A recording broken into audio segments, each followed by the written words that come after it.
Hey guys, I'm back as promised to share with you how my room turned out now that Tim has helped me bring the cabinets that were upstairs in my other scrapbook room. So this is how the room turned out. It's an overall picture, and I'll do a room tour later, more in depth. It turned out pretty good. It's not perfect, but using what I have to work with, this is how it turned out. You know, I'd love to upgrade to some other storage solutions and better tables, but for now, this is what I got. So let's take a peek in the cabinets. They hold quite a bit. And sorry, it's starting to get dark here, guys. Hopefully the lighting's okay. So these are a lot of albums that have yet to be made, a lot of mini kits, mini albums, and then some 8x8 papers and some other various papers in there. This is hard to do one-handed. And then here I have a lot of room to add extra stuff. And I have some basic gray things that I picked up at the Mighty Dollar a while ago. Here's my sequins for now, how I stored some page protectors, some various projects that were Carly's from a while ago, some more page protectors, some canvases, and then down at the bottom is all of my, well, not all of them, but a bunch of my Sizzix, the Sizzlets, Alphas, and the originals. I love them. I don't want to get rid of them. And then check this out. Who all has these?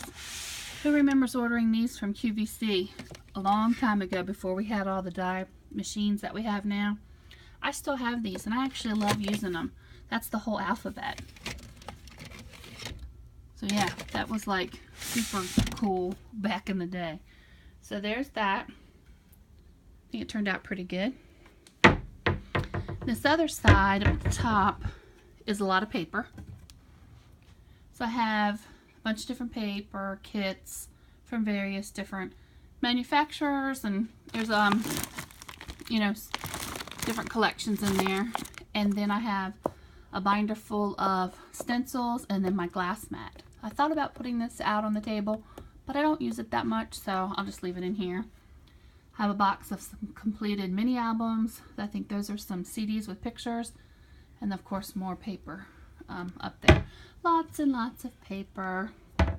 Then down below, this cabinet kind of looks the same as it did upstairs. I have a lot of 8.5 by 11 paper. Some of this is Stampin' Up paper, some miscellaneous paper collections, some cardstock for making my flyers for like my open houses and listings and stuff. I use this cardstock, and I lucked up and got that at Christmas, the past couple Christmases. Anytime I see it on clearance, I buy it. And some more paper. These are some of the older stacks. I think these are summer and spring stacks that I picked up over the years.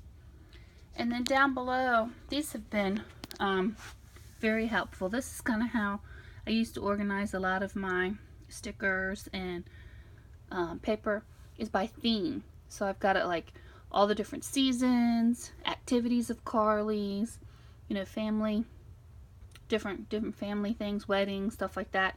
And I just pull it out when I need it, and that's been very helpful. So that is how my cabinets turned out. Let me get you guys, sorry. I'll slowly spin you around. That pretty much stayed the same. I added another storage piece up here. This one here from the daycare. It neatened up a lot of my stamps. Had to move my little banner. This setup doesn't allow me to have as much display area. I'm going to spin around back the other way. Slowly. See, the other side is my office, which is still very messy right now. But there's the two work tables. These are, oh gosh, 9 foot, 8 foot, I can't remember. Banquet tables, the folding tables. So it's not the most ideal work surface, but it's working pretty good. And then this over here, this was my original setup that I had upstairs, and I pretty much left it the same. So it's nice. This may seem tight, but it actually works out pretty good when I need to spin around. Before I'd have to scoot the chair. And here's where all my cubes went. So this setup is taking advantage of going vertical, and pretty much have it organized. I have a lot of ribbon and fibers and paper, easy to grab paper, and a whole bunch of different embellishments. And then I have a little bit of a display up there, which is kind of messy, but it works for now. And then I left my TV. I almost took it out, but it's there, and I have a VCR. I typically watch on this computer. So I have my Silhouette and my Cricut here. And I had to move my radio back over here. And this area over here has turned out pretty good. It's almost like a cutting station. So that I have my Cricut cartridges. Down below are my dies. I'm going to need some help in organizing that, coming up with some solutions for that.